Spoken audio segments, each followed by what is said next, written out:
Selamat pagi teman-teman. Eh, saya hanya ingin berkata-kata dalam artian menanggapi kemerdekaan kita yang sudah kita rayakan selama 76 kali. Bagi saya kemerdekaan itu apa?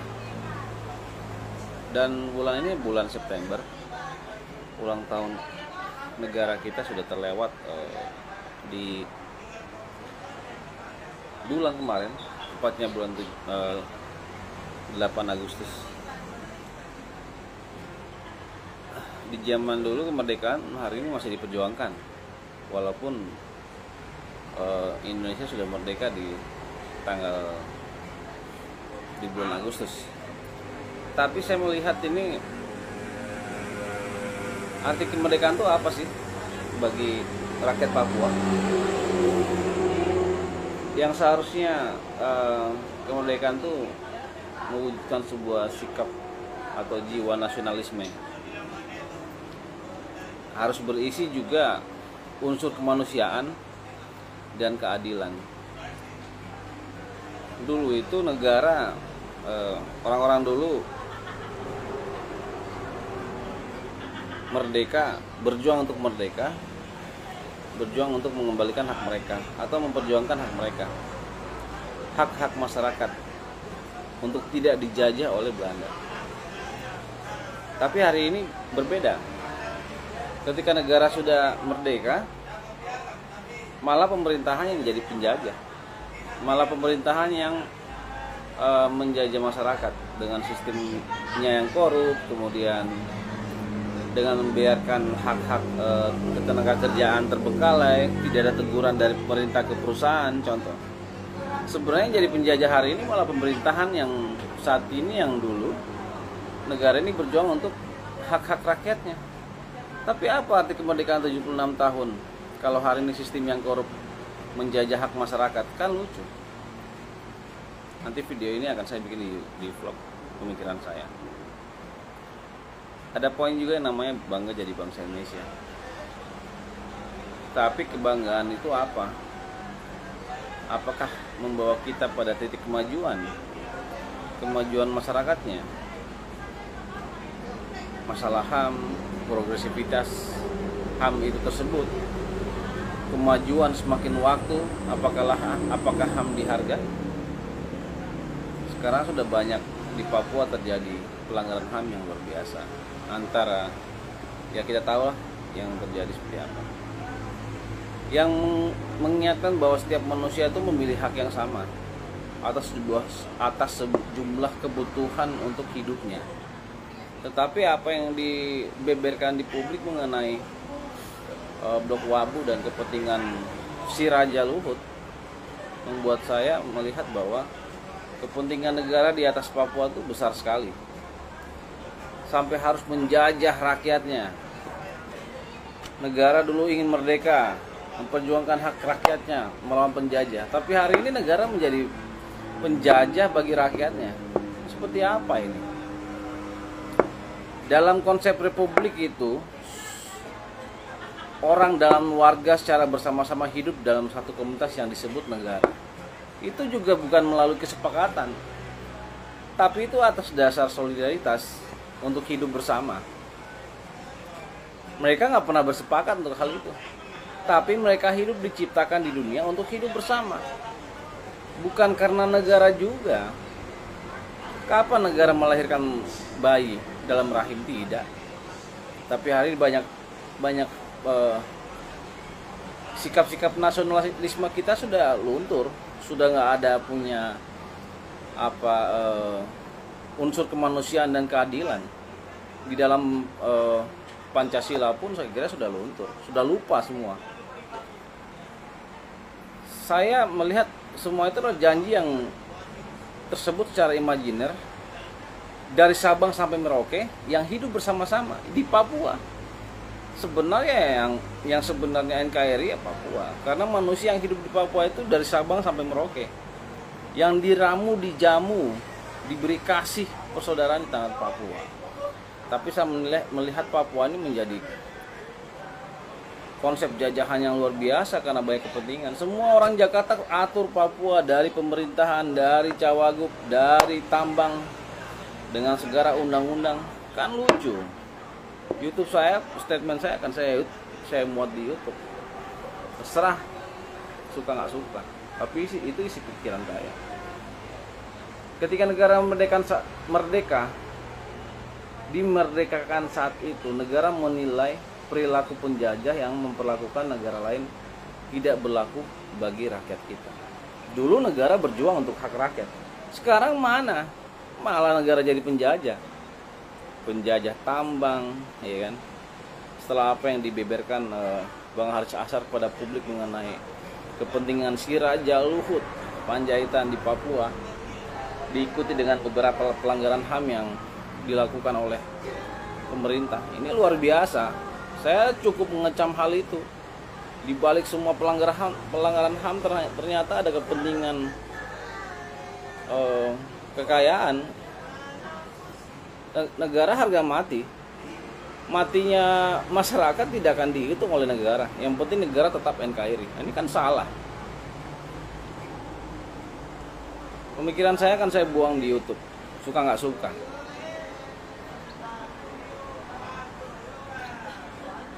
Kalau dibilang kita ini ketika negara tidak bisa memperjuangkan hak masyarakat, masyarakat berhak bersolidaritas untuk memperjuangkan hak rakyatnya. Karena ada hak asasi, hak konstitusi yang menjamin hak manusia. Kalau pemerintah tidak bisa buat sikap, wajar ketika agenda kemerdekaan di Papua itu berjalan terus. Karena ada sebab akibat. Negara tidak mampu menjaga rakyatnya. Dulu negara merdeka perjuangkan hak masyarakat untuk melawan penjajah. Kenapa hari ini negara menjadi penjajah untuk rakyatnya? Ini kan luar biasa gila. Jika negara atau pemerintah tidak memfasilitasi hak mereka, wajar sebagai warga punya hak bersolidaritas untuk memperjuangkan hak asasi mereka, memperjuangkan tanah mereka untuk tidak diambil oleh orang yang punya kepentingan di atas sumber daya alam yang ada. Sumber daya manusianya dipermainkan, kemudian sumber daya alamnya dikeruk, diambil. Seperti yang terjadi di Kerong. PT Batasan mengambil potongan-potongan kayu dengan memberikan hak adat hanya 60.000. Satu pohon 60.000, gila nggak? Dijual keluar Papua. Itu namanya apa? Penjajahan di atas negeri, beratasnamakan Pancasila. Di Papua berapa hektar sawit yang dibangun, tapi karyawannya tidak disejahterakan? Saya tanya. Orang Papua tuh butuh hutan, bukan butuh sawit. Hutan tuh untuk makan dengan berbagai macam hasil buminya. Kenapa dieksploitasi menjadi daerah sawit yang luar biasa? Kemudian hak-hak karyawan ketenagakerjaan, kesehatan tidak diberikan seperti PT Tandan Sawita Papua. Kita harus buka Papua lebih luas. Seharus banyak yang berbicara, aktivis. Negara ini bullshit. Dulu negara memperjuangkan hak rakyatnya pada saat kemerdekaan 76 tahun lalu. Hari ini merdeka. Sudah merdeka malah pemerintahan jadi penjajah bagi rakyatnya di Papua. Kan lucu. Dengan menggunakan aparat dan lain-lain undang-undang. Koruptor saja susah masuk penjara di Papua. Negara mempermainkan sistemnya sendiri dengan gaya mereka. Aktivis bersuara di Bungkam dan UTM macam-macam, kan gila. Bangsa merdeka tapi hak-hak rakyat tidak dipenuhi, sama saja kita belum merdeka. Apa sih nasionalisme? Dalam negara itu ada sistem, ada penguasa. Peran mereka itu seperti apa? Merespons segala konflik dan masalah sosial, masalah hak ketenagakerjaan yang hari ini terjadi pun terbengkalai. Kepala Dinas Ketenagakerjaan dikonfirmasi, bagaimana Pak masalah PT Tandan Sawita Papua? Saya telepon ke Kepala Tenaga Kerja Provinsi. Tunggu ya, saya tanya dulu kabitnya. Kan lucu. Jadi masalah hak ketenagakerjaan ini yang terjadi hari ini tuh, itu adalah rentetan panjang. Pasti banyak perusahaan swasta yang nakal di Papua yang memperdayakan orang asli Papua untuk hanya diambil keruk keringatnya, tapi haknya nggak diberikan. Nilai toleransi model apa? Papua dijajah terus dari sistem SDA-nya, SDM-nya, tidak dihargai haknya. Hari ini saya berbicara pagi-pagi karena apa? Melihat fakta hari ini banyak aparat pemerintahan bermain untuk kepentingan penguasa, tapi hak orang-orang kecil yang mengais rezeki di bawah panas terik kelapa sawit tidak dihargai. Negara mempersilahkan perusahaan-perusahaan besar masuk Papua, tapi hak karyawannya bagaimana? Sampai hari ini diam saja. Kan lucu, bangsat mereka. Berapa ribu orang susah hanya untuk kerja, untuk makan. Konstitusi itu menjamin hak asasi manusia. Bukan konstitusi, undang-undang konstitusi pasal 12B itu dibuat untuk melindungi pemerintah, tidak. Isinya jelas. Hak konstitusi masyarakat adat itu, hukum adat dipertaruhkan di atas tanah negara. Dihargai oleh negara. Bukan dihargai dengan satu pohon 60.000. Kemudian eksploitasi besar-besar, pembukaan lahan besar-besar untuk perusahaan besar. Anjing itu namanya. Pengakuan terhadap hak masyarakat adat itu secara konstitusional diakui dalam Undang-Undang 1945 pasal 18B ayat 2. Negara mengakui menghormati kesatuan hukum adat, hak-hak tradisionalnya sepanjang masih hidup dan sesuai dengan perkembangan masyarakat dan prinsip di dalam NKRI. Udah jelas kan? Tapi apa? Sistem di negara ini korup, mulai dari penegak hukumnya, mulai dari bahasa politik, semua korupsi itu menjadi produk politik. Percuma orang kita bicara kasus korupsi sampai meleleh mulut juga. Kalian dikejar-kejati bermain menjadikan mereka ATM. Kita harus lihat Papua tuh lebih istimewa. Kalian tuh anjing, saya bilang. Selalu bermain di atas undang-undang. Kalau pejabat negara bicara seenaknya nggak diberi sanksi. Rakyat biasa banyak bicara diberikan UTE. Apa itu? NKRI model apa yang kamu ciptakan di Papua? Saya tanya semua. Mulai dari petinggi Muldoko, Luhut, semua. Zamannya hari ini negara ini kacau. Karena apa? Papua dijadikan lahan. Dari sistem pemerintahan sampai semua kepentingan di Papua ini amburadul.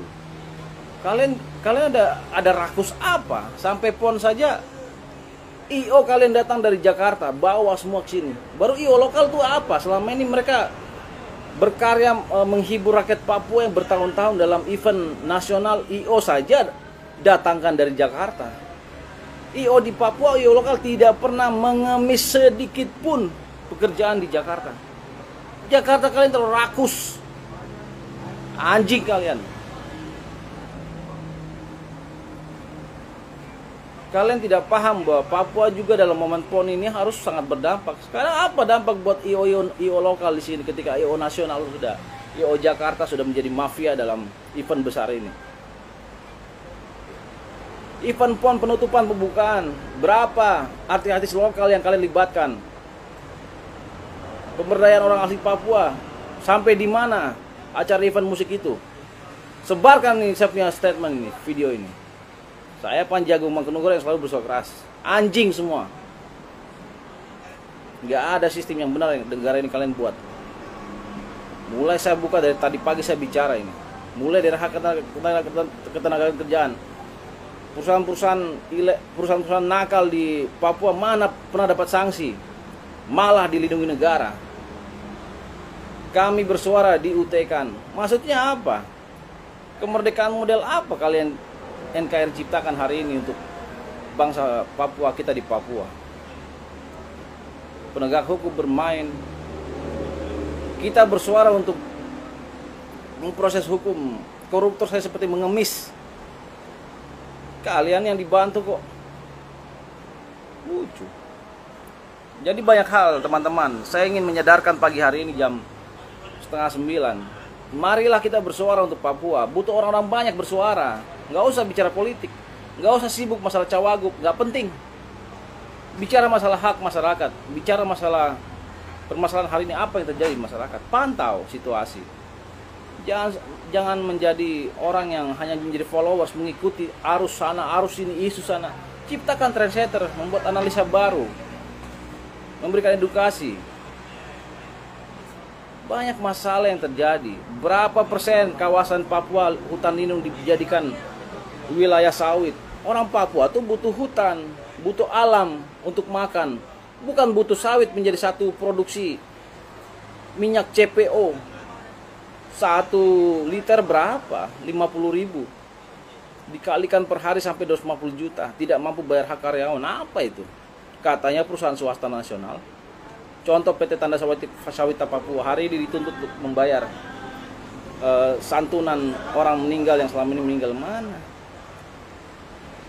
Banyak perusahaan nakal yang ada di Papua tidak pernah diberi sanksi. Tidak ada pernah efek jera ditegur oleh pemerintah. Makanya mereka bermain. Rakyat kita susah. Saya sampai di dalam-dalam itu sedih melihat mereka. Kok masih di dalam zaman kemerdekaan ke-76 masih ada yang dijajah oleh perusahaan nakal. Kemerdekaan model apa hari ini? Kalian dibungkam dengan uang, dibungkam dengan proyek. Semua kerja cari proyek, tapi tidak bersuara untuk rakyat. Saya nggak pernah takut mati di Papua. Ini tanah saya, dan saya berhak bela mereka. Ari-ari saya ditanam di Wamena. Biar saya orang Jawa, saya nggak suka hal-hal seperti ini. Permainan-permainan ini kan lucu. Yang punya kewenangan nggak bisa bicara menanggapi masalah hak ketenagakerjaan. Kepala Dinas Ketenagakerjaan Provinsi malah ditelepon, sabar ya saya koordinasi dulu. Apa kamu tuh? Kepala Dinas Ketenagakerjaan Kerom, susah ditemui. Kalian nggak tahu masyarakat kalian ada susah di bawah naungan perusahaan. Saya berjuang untuk mengkonfirmasi, bersuara, malah dilecehkan, dihina, dibilang orang gila. Kamu yang gila. Pejabat model apa kamu nggak pantas? Kalau nggak mampu jadi pejabat, turun saja. Nggak mampu lihat masyarakatmu, turun saja. Saya tidak pernah takut dari siapa-siapa di sini. Karena banyak masalah yang masuk laporan ke saya. Saya bukan robot untuk kerjakan semua solusi masalah masyarakat. Saya bukan siapa-siapa. Tapi saya punya rasa kepedulian. Dan saya minta dukungan semua masyarakat Papua untuk saya bersuara untuk bela mereka. Apa susahnya bersuara sih? Pemerintahan hari ini kacau kenapa? Intervensi Jakarta terlalu luar biasa. Semua mau kalian atur. Dari PON sampai Cawagup sampai semua kamu kalian atur. Tidak ada namanya desentralisasi kewenangan pemerintahan di sini. Kan lucu. Kegaduhan politik ini diciptakan oleh Jakarta sendiri. Kapan kalian bisa hidupi rakyat Papua dengan sempurna? Kapan kalian melaksanakan semua undang-undang yang betul murni untuk rakyat Papua? Kapan keterpihakan terhadap OAP di sini yang kalian lakukan dengan Otsus? Pengawasan dana Otsus saja lemah. Yang kalian bahas di Jakarta hanya apa? Untuk apa uang Otsus? Tapi tidak membahas tentang undang-undang yang rapi untuk pengawasan. Kalian membiarkan kita di Papua berenang di atas air-air penderitaan, kebohongan dan jebakan. Apa itu HAM? Undang-undang yang kalian buat, NKRI sendiri yang buat kok. Tidak menghargai undang-undang itu sendiri. Ingat bahwa teman-teman, saya butuh dukungan teman-teman banyak untuk saya bersuara. Karena banyak hal yang tidak diselesaikan oleh pemerintah. Dan saya siapa? Saya hanya muak dengan penegakan hukum yang ada di Papua. Saya muak dengan semua permainan kasus-kasus korupsi yang muncul tiba-tiba, hilang tiba-tiba, dijadikan makanan para pejabat aparat penegak hukum. Kalian jadikan Papua jadi apa? Hah? Korupsi di mata rakyat kelihatan sekali. Kurang apa undang-undang? Kurang apa kajian? Ini Daeng kalah coba. Iyo pemenang PON dari Jakarta semua. Yang lokal jadi subkonnya saja. Kan lucu. Kita coba bahas PON coba.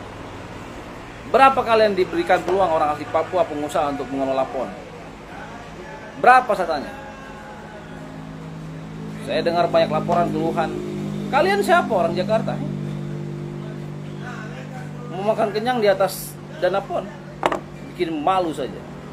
Kasih ruang buat iyo lokal di sini. Mereka juga berkualitas. Apa tuh saat percuma motor PON 2021? Kita orang bisa, dorang yang bisa, kita orang juga bisa. Harus ada pembatasan. Jangan kita orang asli Papua semua di Papua masuk dalam relawan. Kasih ruang dalam sistem yang lebih tinggi di dalam PON, proyek-proyek PON, Saya nggak minta proyek sampai hari ini, nggak ada, nggak dapat saya. Memang nggak minta. Dan saya nggak punya ambisi apa-apa di Papua untuk kaya. Tapi untuk bersuara, iya. Dan semua tahu, orang satu Papua tahu tentang saya. Saya nggak takut mati, nggak takut penjara. Kalian mau jilat saya pakai undang UTE, sudah bosan saya. Pejabat saja yang korupsi kalian susah penjarakan kok. Kurang ajar memang.